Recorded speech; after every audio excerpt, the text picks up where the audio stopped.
Spoiler warning. You have been warned.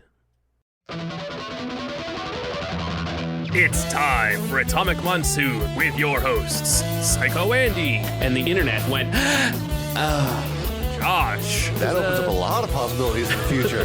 You just got me excited here. And Jedi Stephanie. They get like a staff, and they try to bring him back with it, and they only bring back his lower half. And now, it's Atomic Monsoon. So if it's one person against the universe, isn't that person just dead? I think so. They should Right? be.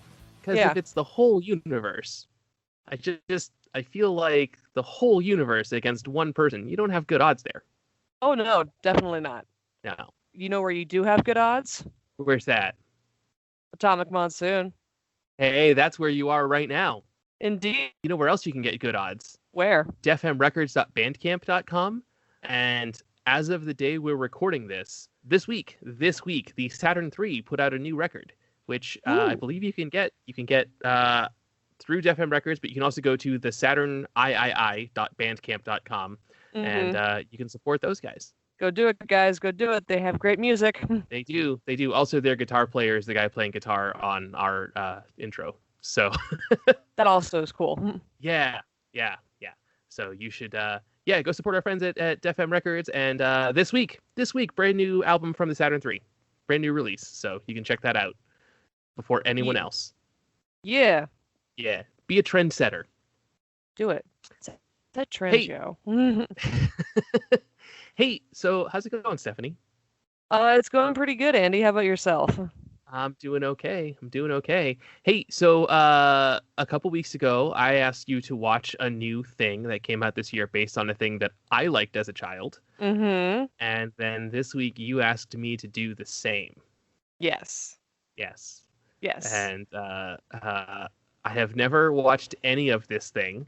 But I'm not going to be coy. Listen, people can see from the episode title. We're talking about Phineas and Ferb, the movie Candace Against the Universe. Yes. I've never watched any Phineas and Ferb. I didn't know any show going on except for the couple times that we've talked about it in the past. I know there's a secret Asian platypus. I know one of the kids has a head shaped like a piece of pizza. Yep. And the other kid looks like a test tube with a nose. Yep. And I knew there was an evil scientist named Dr. Doofenshmirtz. Yep. That was it. And I knew it was on Disney Channel. That's that was pretty it. much the basic gist of it. Yeah. So, Andy, I have to ask you, Yes. what would you do if you had 104 days of summer vacation with school coming around just to end it? Oh, dang it, I forgot the theme song. What I was going to do is I was going to ask you the question. So, Phineas and Ferb, which is Yes. a show from Disney Channel. Yes. The show starts with this theme song that asks, there's 104 days of summer vacation and school came along just to end it. And the annual problem for kids for our generation is finding a good way to spend it. And then they go in and list all the crazy things Phineas and Ferb do for the summer. Okay. Yeah, Okay. so I was going to ask you, what would you do? But I messed it up. So we're here. Here we are. Here we are. Yeah. So what would I do with 104 days? Boy, if I knew I had exactly 104 days, I'd probably be more productive than I've been for the last 170 that I've been working from home. Yeah, I definitely agree. There were probably been a lot less days where I was sleeping in on my butt and just doing nothing. Yeah. Or maybe I'd be less productive because if it was summer vacation and I didn't have to worry about getting paid, I don't know. That's an interesting question. We might have to come back to this at some point. We might have to. Yeah. So real quick, I'm going to give a little bit of backstory on Phineas and Ferb. Okay. So Phineas and Ferb is a TV show an animated TV show that came to Disney Channel. It premiered, technically it didn't premiere until February 2008, even though they had like a preview in 2007. Okay, sure. It premiered on Disney Channel and it ran until June of 2015. Okay, so 7 years. That's not bad. That's 7 years but 4 seasons, so. Okay, so gaps in there, but sure. Yeah, there's definitely some gaps in there and everything. So the show pretty much follows Phineas, Flynn, and his stepbrother Ferb Fletcher on their summer vacation, and them hanging out with their friends. And every single day of summer vacation, they decide to do something incredible. An example would be like, one day they're like, hey, they have like these tree houses in their backyard. They're like, hey, what if we had like a treehouse robot fight? And instead of just like having their tree houses and then playing with little toy robots, no, they actually transform their tree houses into giant fighting robots. Okay. And then they just fight, and it's awesome. Okay. And the entire summer, while the boys are doing these fun, crazy adventures and creating these amazing things, their older sister Candace is trying to bust them because she thinks the things they're doing are dangerous and that they should get in trouble for it. Oh, okay. Okay. Yep. And every single day, as the boys are doing it, she will call her mom and tell, Mom, Phineas and Ferb, we're doing this thing in the backyard, and like, freaking out. And every single time, their parents miss it. Every single time. Well, mainly their mom. Their dad has experienced a couple of them. Their mom has maybe experienced one or two of them, but it's like, it was like a reunion concert of their favorite band that she didn't realize her boys actually put together. She just thought it was something else, and the boys just got involved is all. Okay. But pretty much the entire time, the mom has no idea that the boys are doing this. And when she comes back, they're usually sitting under their tree or hanging out with their friends in the backyard, doing the typical thing you would expect them to do during the summer. And Candace looks like a fool because she can't prove that the boys actually did anything. Got it. Okay. Yeah. Okay. And while they're doing that, their pet platypus Perry goes into secret agent mode and goes to fight Dr. Doofenshmirtz in whatever his latest innator is that he's trying to use to take over the tri-state area. And that's pretty much the whole show. That's the whole show in a nutshell. There is an episode that we do see Candace actually bust her brothers, and we see what happens if she did. We discover it's all a dream, but it does happen. Okay. So, okay. So that's pretty much the whole gist of Phineas and Ferb.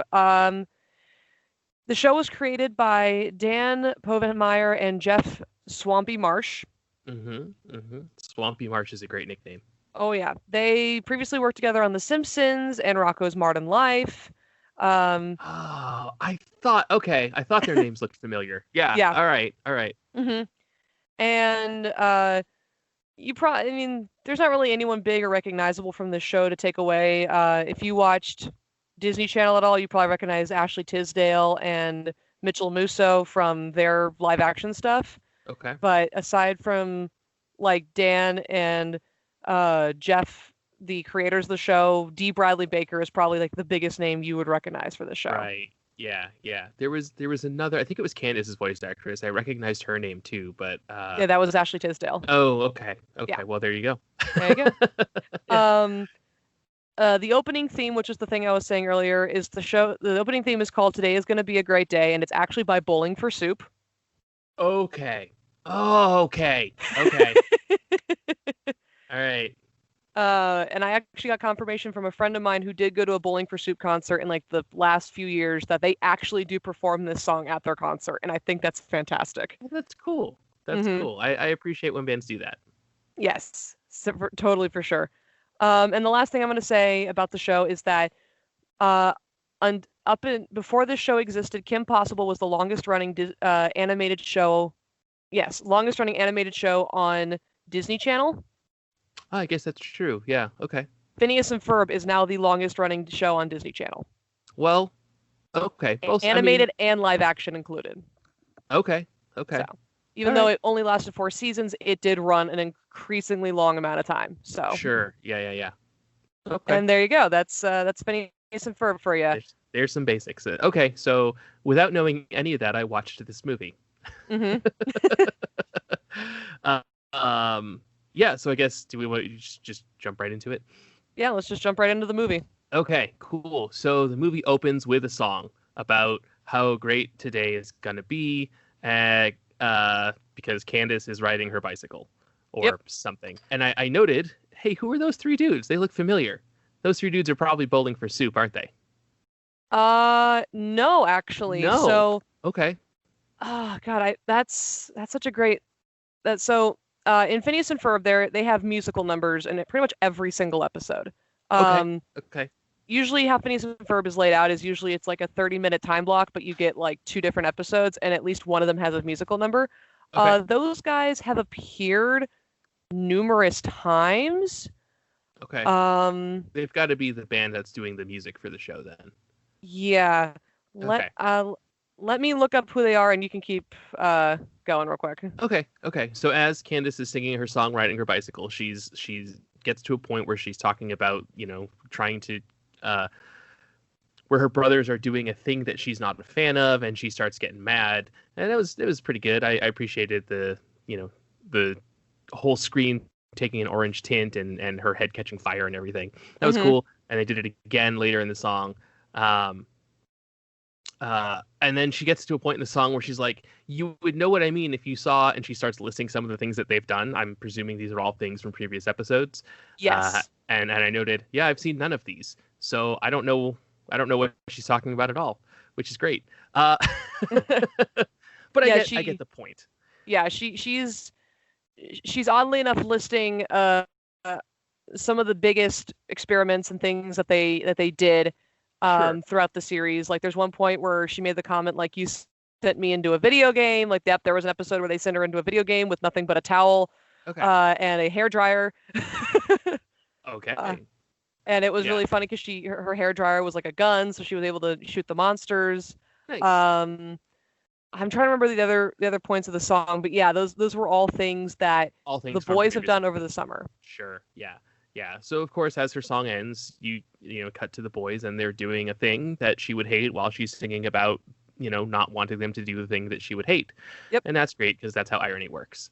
Yep. So and then I noted, again, because I knew nothing about this, I guess Phineas and Ferb are brothers, and Candace is their older sister, because I had no idea. And then Candace calls their mom, and then we cut to say, hey, Phineas and Ferb are doing a thing. Cut to Perry fighting a dude in a platypus mecha suit, and I presumed that he must have been Dr. Doofenshmirtz because I know that's who Perry fights, and also he over-explained his pun, which was pretty great. Yes, he does that a lot. Yeah, using vacuum as a verb and a noun and as a vacuum and everything. It's pretty good. Yes. I enjoyed it. So Candace, cut back to Candace and the boys, and Candace doesn't get to bust her brothers, and she hates it. And this is the point where I noticed, Candace is trying to get them in trouble, even though what they're doing doesn't actually affect her at all. And that's weird. But she gets... No, go ahead. Finish your thought.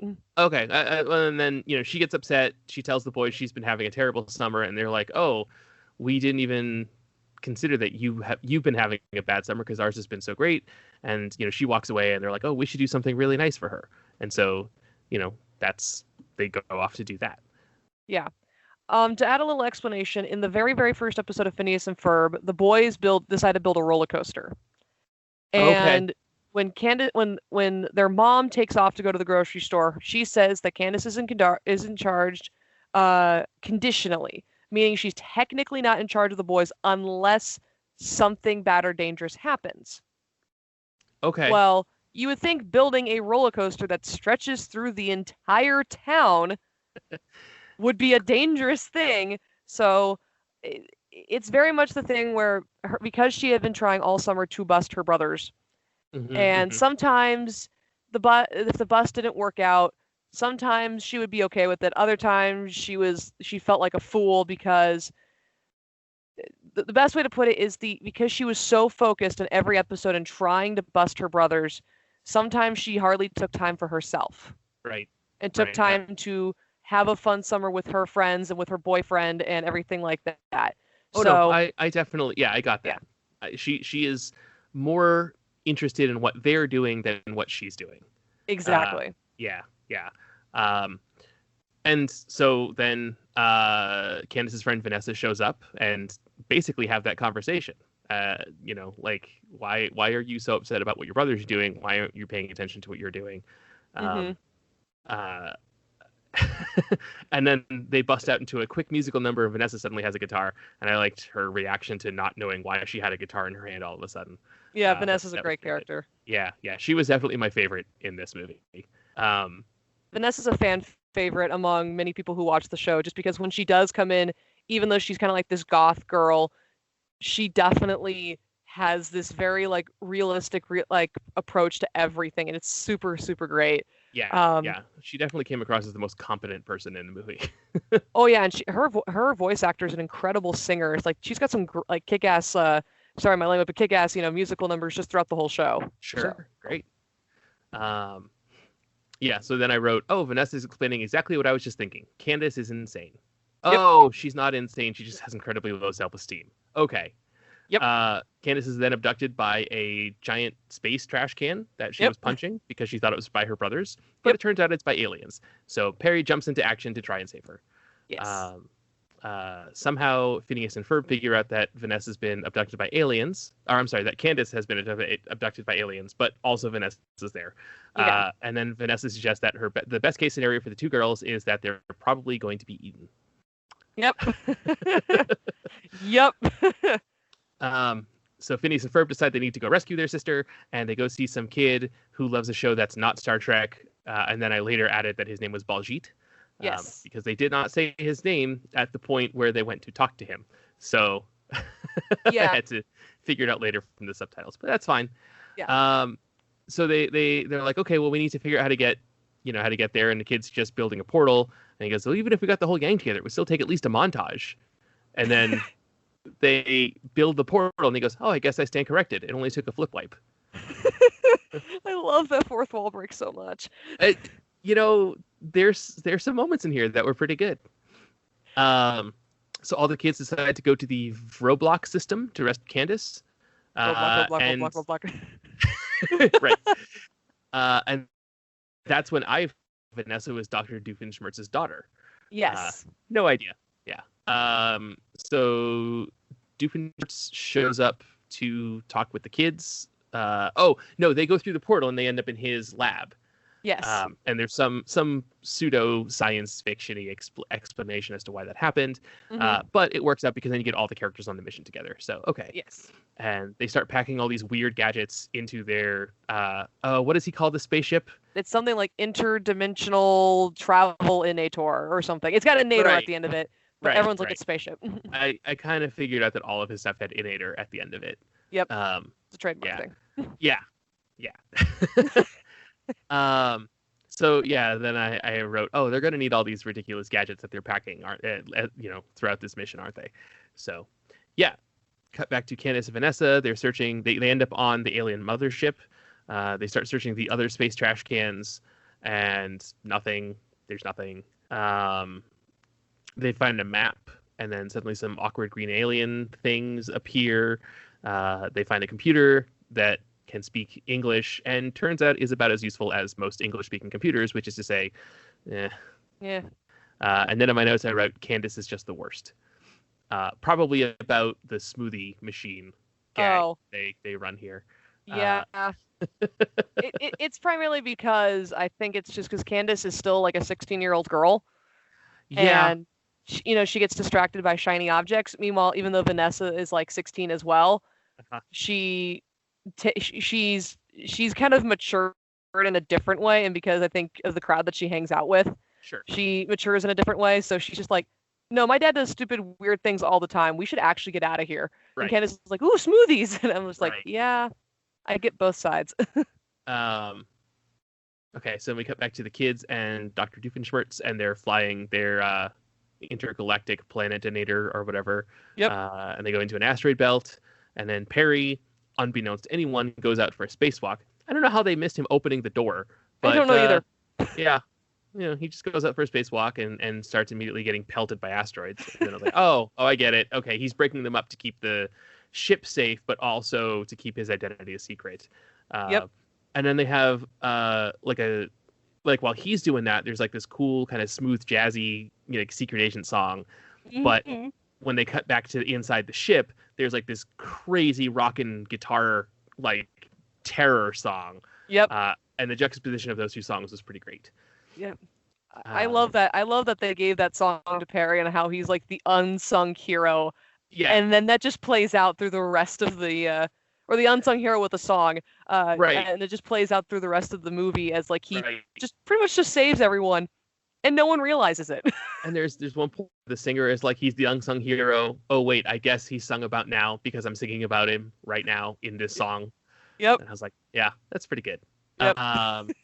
So Candace and Vanessa start going into escape pods, but Vanessa goes into one. Candace tells the computer to take off to eject the escape pod, and it escapes. It ejects all of the escape pods, so only Vanessa leaves, and she ends up on a planet of giant mushrooms because, of course she does. Mm-hmm. Candace is kidnapped, captured, whatever, and brought to a scary alien fortress. There's another singing and dancing number with great gags about how long it's taking them to open the door to move the plot along. And I thought that was pretty good. Mm-hmm. She meets super, super big doctor, who is the ruler of this planet. No explanation as to why her name is Doctor, but, she says it's a name. It's a common enough name that you hear on this planet. Mm-hmm. I did appreciate the gag that everyone on this planet has, for the most part, names that are just things on Earth. Yep. That was pretty good. And everyone cringes when Candace says her name, because it turns out that Candace is the sound that happens when you explode from the waist up. Which I think is it's so specific. It is very specific, but it's a really good gag throughout the movie. Mm-hmm. And we find out Candace is apparently the chosen one. Chosen for what? I don't know, but chosen one. Yep. And then I wrote here in my notes, is there a reason that Dr. Doofenshmirtz looks exactly like Phineas as an adult? So there is a weird rumor and theory. So we don't actually know who Phineas. So Phineas and Candace are actually blood related. Okay. And Linda is their mother. Okay. Lawrence, who's the dad, who we see at the very, very, very end of the movie, and Ferb are father and son. Okay. We don't know whatever happened to Phineas and Candace's dad. We are briefly alluded to what may have happened in the Phineas and Ferb Star Wars episode. Okay. Which is a very good episode. Highly recommend. Sure. Of course you do. I mean, it's pretty much just episode 4, but what if Phineas and Ferb were there too? So it's like that. Okay. And there is a theory and a rumor because Dr. Doofenshmirtz and Linda, Phineas and Ferb's mom, they briefly dated when they were younger. Aha. There is an episode that shows them on a date together, and how she talks about how she wants to become a pop star, and he talks about how he wants to rule the world. And so there is the rumor and illusion that maybe their dad is actually Dr. Doofenshmirtz. Okay. Well, but it's never been confirmed. So never officially confirmed. But yeah, if I was just watching this and it hit me like, oh, Doofenshmirtz looks just like Phineas, but like an adult. Yep. Huh. Okay. I figured there had to be a reason for it. And even if it turns out, if they make another movie or whatever and they never explain it, like, okay, it's fine. Yeah. Yeah. So they crash. The ship crashes onto this planet in the Vorblock system. And there's a gag where Perry hushes his backup singers, and I appreciated that one. Mm-hmm. And then there's they start looking around and they see a castle, and every time they look at the castle, they hear this ominous tone, but only when they're looking directly at it. That's such a great call out to any and every movie that does that. Yeah. That had like the ominous music as you look at the thing, but when the moment you look at the characters, it's not there. Right. Yeah. See, my next note is, geez, he just Candace'd all over me. So I don't remember what. Oh, this was when they were getting like Candace and Super Super Big Doctor were getting like pedicures and everything. Mm-hmm. And she said Candace has something to excite her pedicurist. Yeah. Who I think was voiced by Wayne Brady. I wouldn't be surprised. Yeah. And then he exploded. So, oh geez, he just Candace'd all over me. Which is also a great sentence that I would never use in any context. Yep. But hey, listen, if anyone ever explodes from the waist up on me now, I know exactly what to say. Yep. Yeah. So then my next note is what's the twist here? Because Super Super Big Doctor is being way too nice to Candace, someone she just met. And also there needs to be some conflict. Yep. And also there needs to be some conflict somewhere for this to be an interesting story. So, When I was watching with Connor we were both like, okay, so what's the catch here? What does she Uh-huh. actually want from Candace?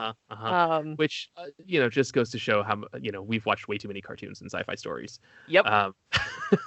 But yeah. Yep. Yeah. And then Dr. Doofenshmirtz and Isabella, the Girl Scout kid that's along with the group, Yes. they have a wonderful song about who would be a better leader and adulting.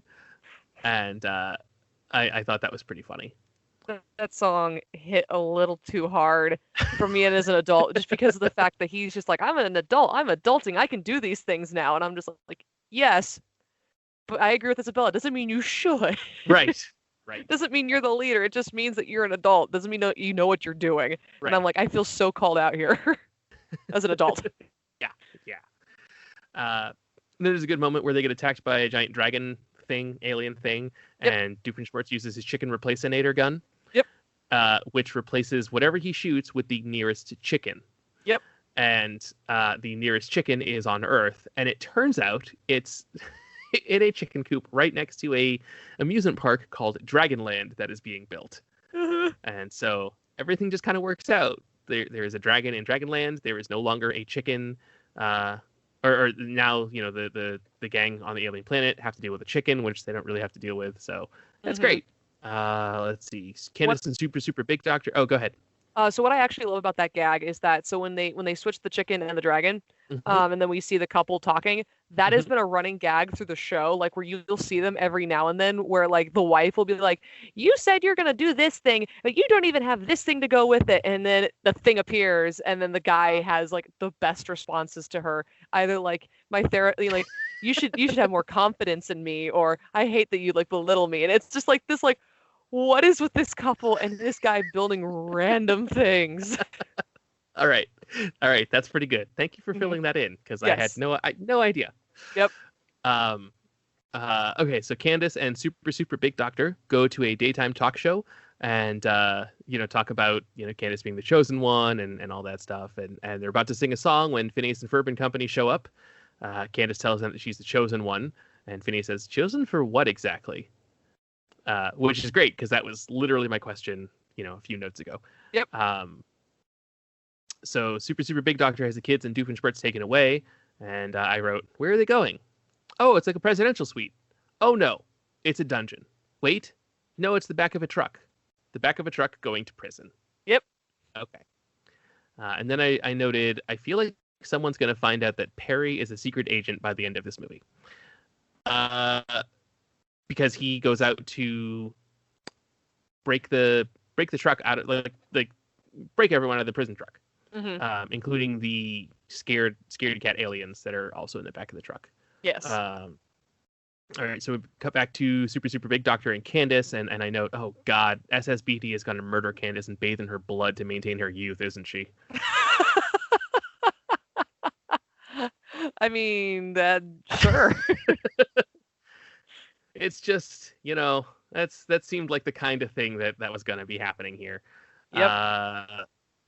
And then, okay, so these guys in the prison truck listing the things they're afraid of remind me of the episode of the Earthworm Jim cartoon, Conqueror Worm, where we visit the planet of easily frightened beings who have such wonderful responses as, "Ah! Something green! Ah! Something not green!" Which is basically about the level of, how scared these guys are. Yep. Let's see. Perry defeats some aliens. Truck stops. The scaredy cat aliens bring the kids and Doof to their city of Cowardalia.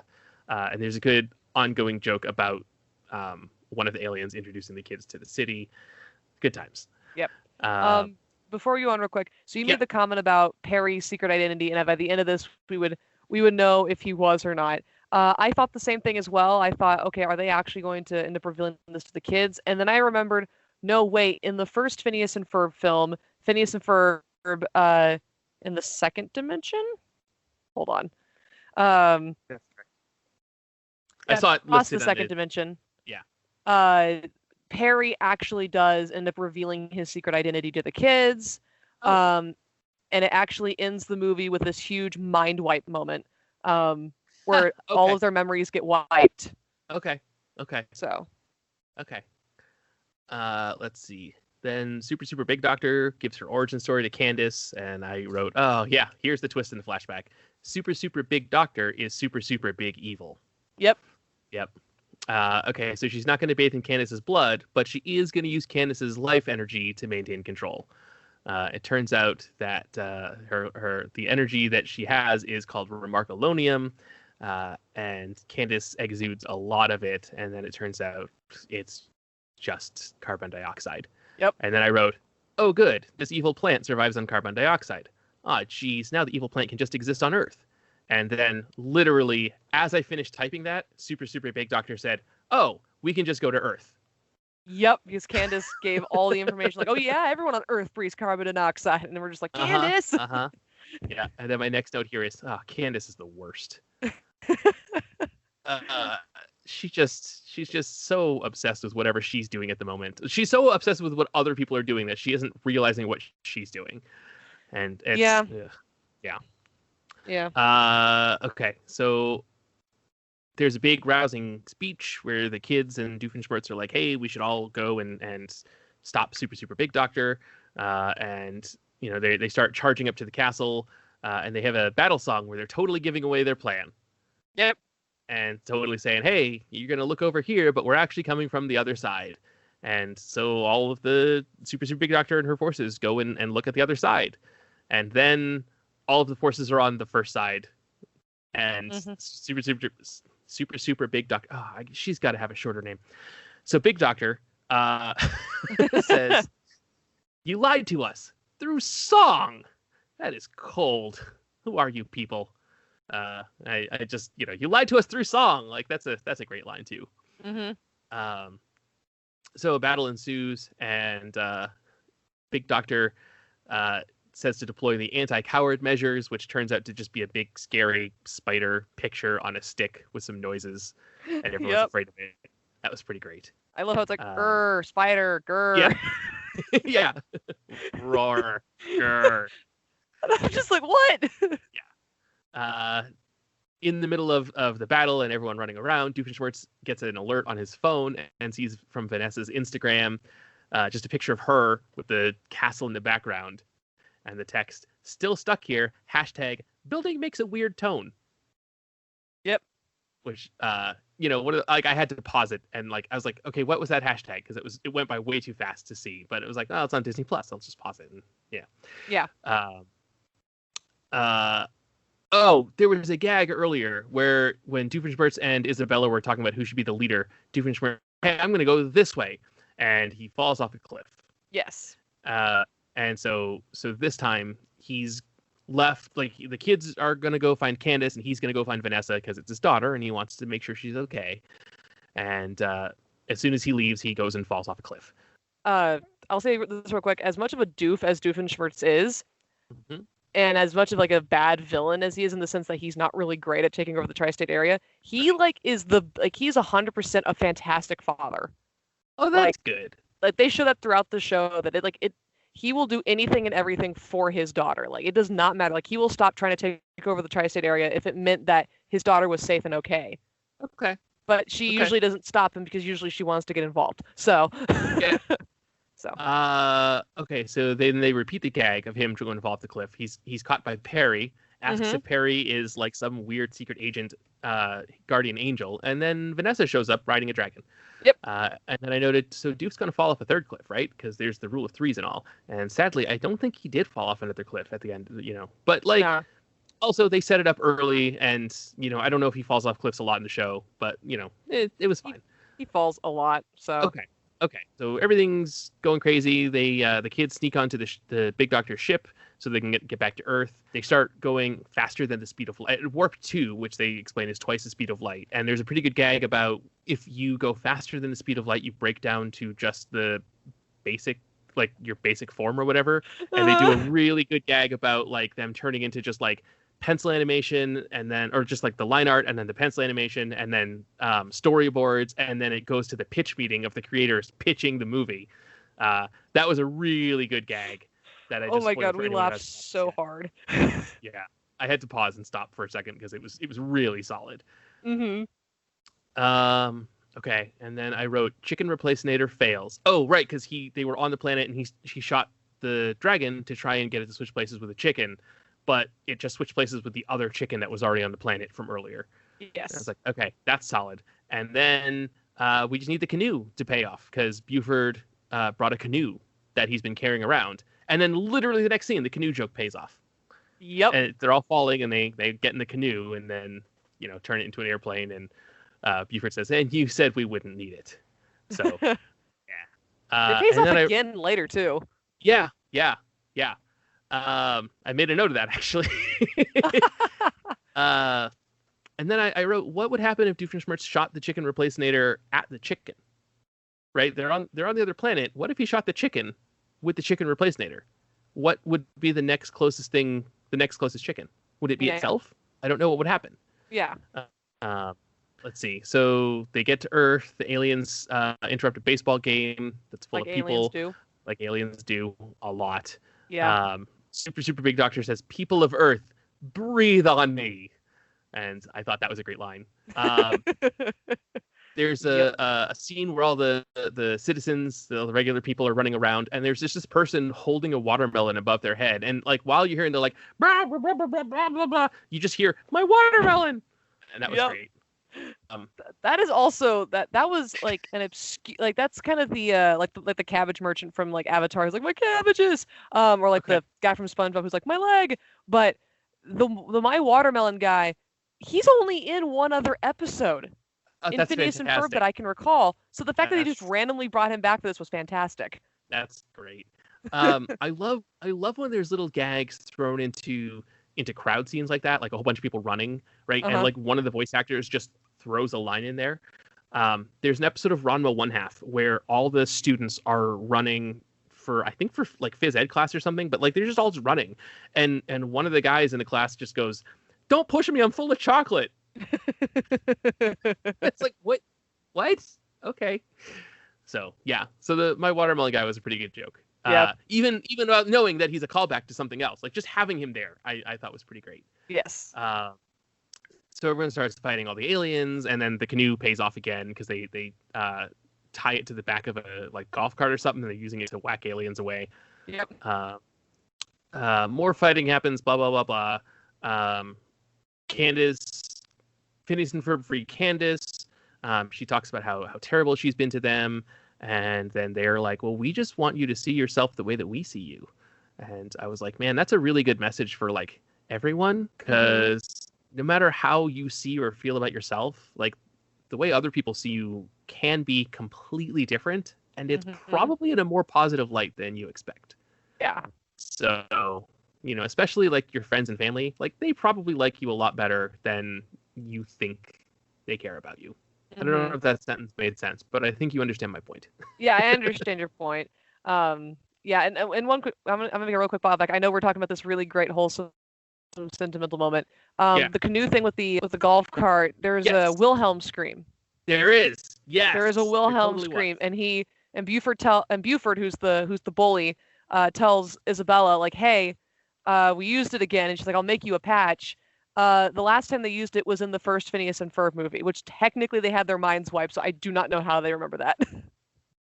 Oh, that's fantastic. Well, because they used it again, like in the movie, so this is the second time in this movie. But that is cool that she says, "I'll make you a patch," because that is, the merit badge thing that she does. Yes, as a fireside girl. Yeah. So anyway, back to the sentimental, beautiful moment between brothers and sister. So Candace grabs a t-shirt gun and starts Candacing the hell out of everybody. Skipping the mug with the great memories, but that's awesome too. Oh, right. That's right. Yeah. She opens the gift that Phineas and Ferb have been trying to give her the entire movie, and it's a cup, and a little thing pops out, and it shows all of the nice moments that they've had. And I'm presuming these are all clips from the series. All but one. All of the clips were from the series. One of them was not. Oh, okay. What was one that of them one? They actually strictly made for the movie. Oh, cool. Okay, so something that happens off camera. That's I like that. Yeah. Yeah, so then Candace realizes, oh, it's free t-shirt day. She grabs a t-shirt gun and starts shooting t-shirts at all of the aliens, who then get excited that they got a free t-shirt, and they all Candace. Yep. Enough carbon dioxide has been released that the evil plant, reaches its capacity, and all the kids start wearing masks. And I was like, man, forget COVID. Mask up to avoid mind controlling spores. Yeah.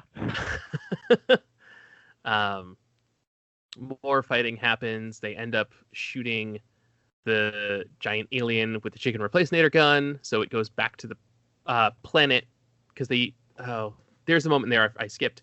So Doofinator and Vanessa and Perry all return back to Earth by changing the setting on the chicken replacinator gun to the furthest chicken, not the nearest one.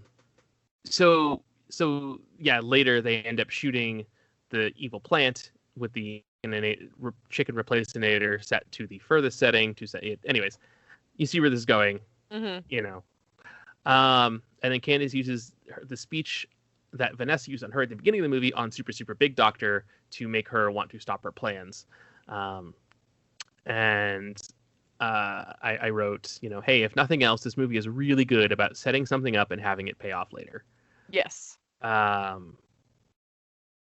Yeah, and then they save the day, and they send Super Super Big Doctor back to the home planet, and everything is great, and they sing a happy song at the end.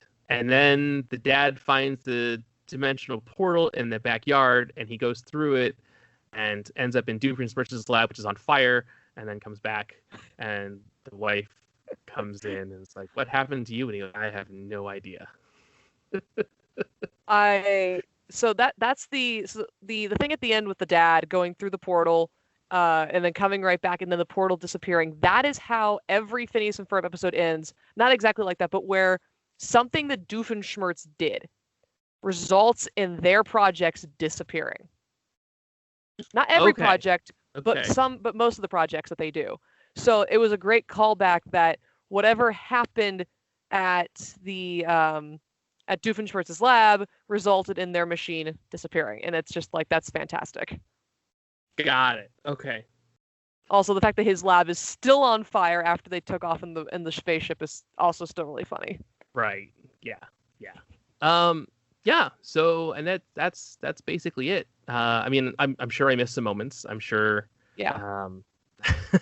Honestly, you did a very good job, like, giving the whole gist of the movie and everything.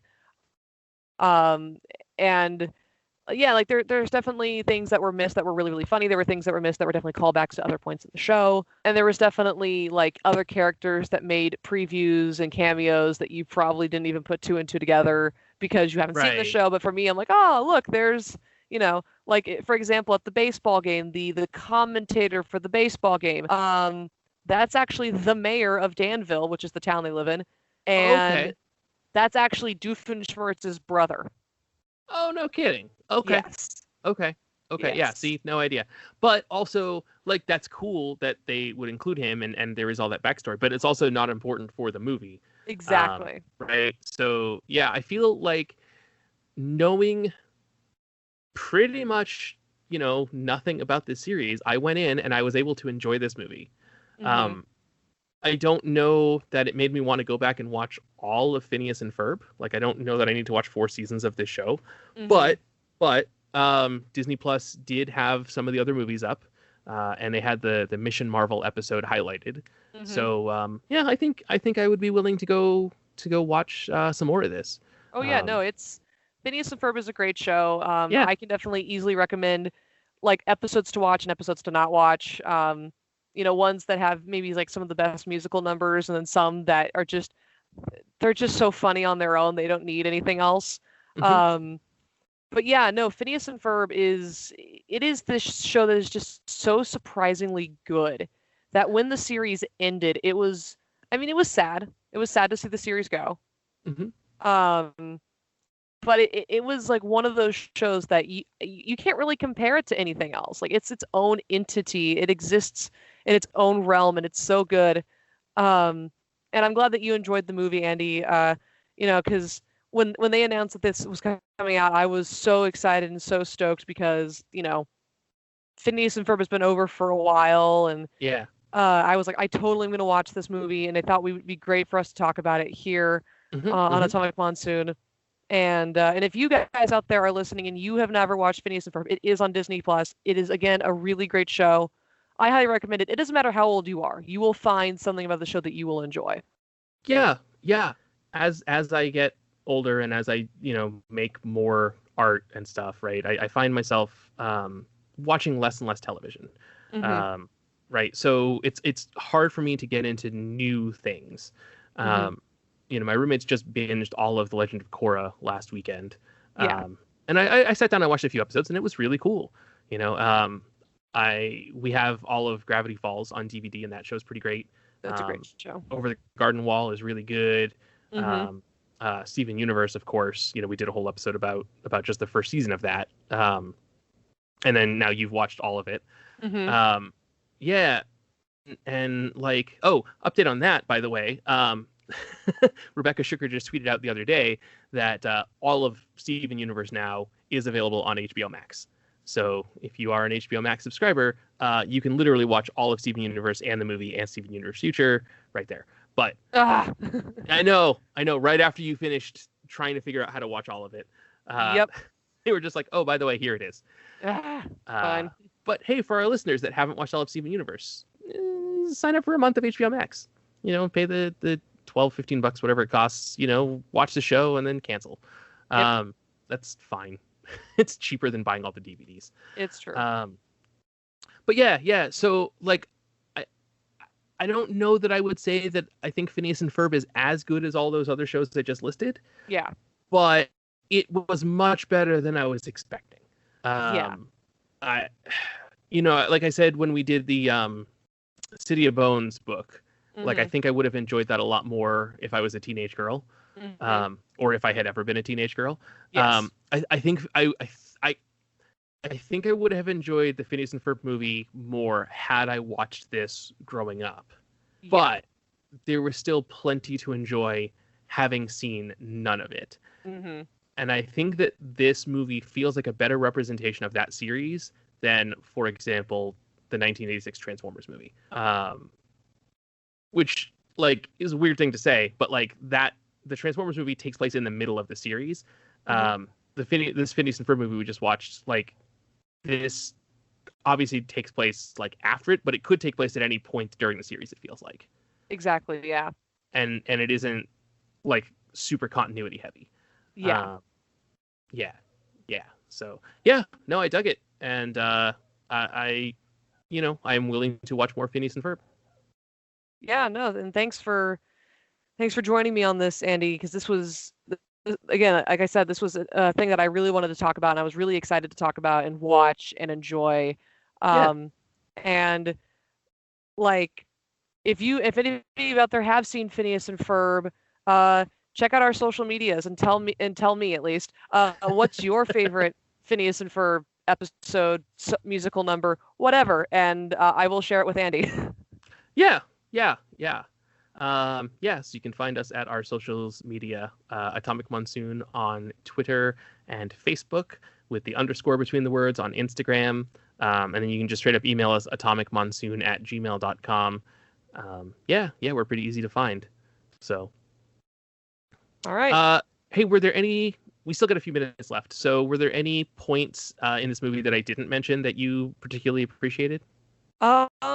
Yeah, there were a couple of points that I truly appreciate. I mean, you pretty much got all of them covered, and I jumped in with a few that I had. Yeah. I have to appreciate the opening musical number, which, like I said, I wasn't able to find who those random guys were. I think they're just the random background guys that come in every song every now and then. One thing I really appreciated about that musical number is that it very much put into perspective who Candace is and what the show's all about. Dealing with her brothers, and I really I think I just appreciate the music of this movie so much. Also the end credit song, the one where you see the epic silhouette background and we get this whole song about silhouettes. Yeah, that was a lot of fun too. Yeah. And then if you stayed past the end credit scene, there is, and we get into the actual credits, the song that plays is the actual song Candace was trying to sing at the beginning with Vanessa, and it actually is Me Against the Universe. Okay. So we actually Okay. do get the full song there at the end, which is really, really nice. And I was kind of sitting there jamming to it as it was playing. I was like, yeah, this is so good. Nice. Nice. Okay. Yeah, yeah. Good call. Good call. I Yeah. didn't pick that up, but you're right. Yeah. That is that song. Yeah. And yeah, let me see. Oh, I also really appreciate so after the big fight scene and they send the giant, mind controlling plant away. Mhm. Candace sees her mom pulling up down the road, and and usually this is the perfect opportunity to bust her brothers, like Stacy, who's actually Candace's best friend, Okay. that we didn't see a whole lot of in this movie. Like telling her like, oh, this is it, you can bust your brothers right now. And Candace is like, hey mom, Phineas and Ferb want pizza on the other side of town and like for dinner. And it Yeah. was just like, that was a really sweet, wholesome moment where I think it really would change. That really changed the relationship between Phineas and Ferb and Candace and their mom and everything. Yeah. For Yeah. kind of the No, rest of the summer. that is a good point. Something, yeah, that I didn't write down because I don't know these characters, but you're Hmm. right. Like that is a good. This movie is Candace's character arc, and Yes. hey, this is the end of her trying to get her brothers in trouble for doing the things that always seem to work out for them. Hmm. And at the end, she's like, hey, we just saved the world. Like, there's no reason to get them in trouble over this. So, Yeah. yeah, that was Also, you really can't clean up an entire city block in like less than 5 seconds. no, no, that's true. Yeah. Uh, Also, the blonde-haired boy that Stacy, Candace's friend, runs into, that is Jeremy. That is Candace's boyfriend. okay, okay, Yes. yeah. Who apparently, this was all news to everybody, who apparently does LARPing. We did not know that before this movie. That is news to all of us. Interesting. Okay, okay. And I kind of Yeah, low-key love yeah. it because now he just has spears in his truck. Yeah, so does he have like a hot dog truck? Is that like some sort of food truck? Is that So his deal? the restaurant he works for is called Slushy Dog. It's technically like hot dog on a stick Okay, mixed with like Sonic. okay, okay. Got it. That's the restaurant he works at. That's the restaurant a lot of the kids go at throughout the series.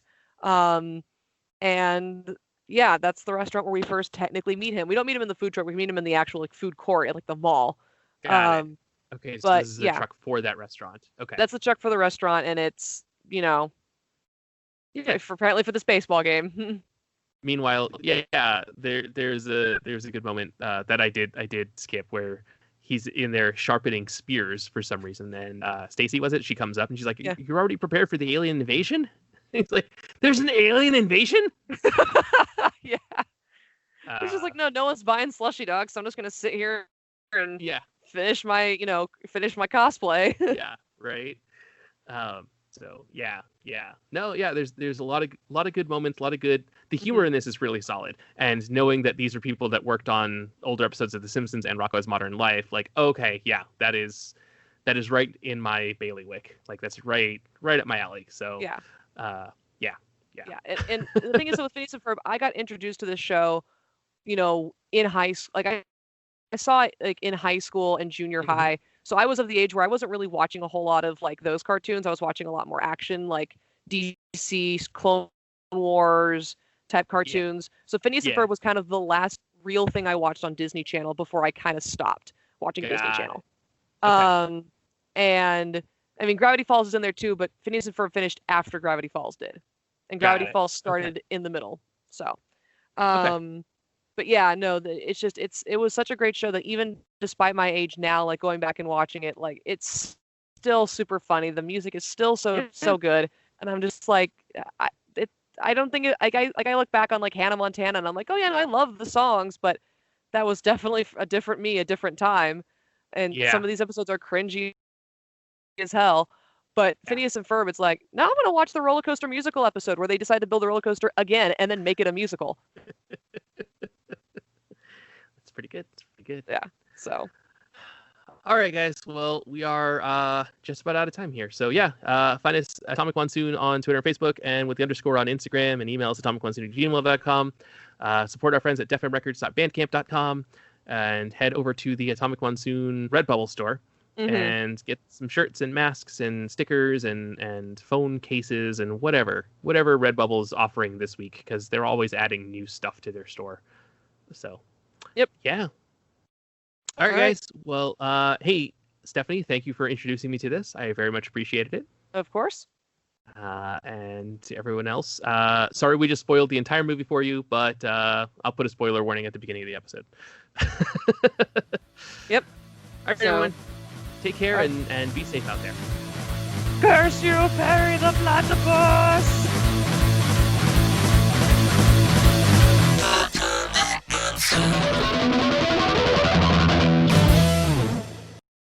So, if it's one person against the world, nope, that's wrong. I got to start over.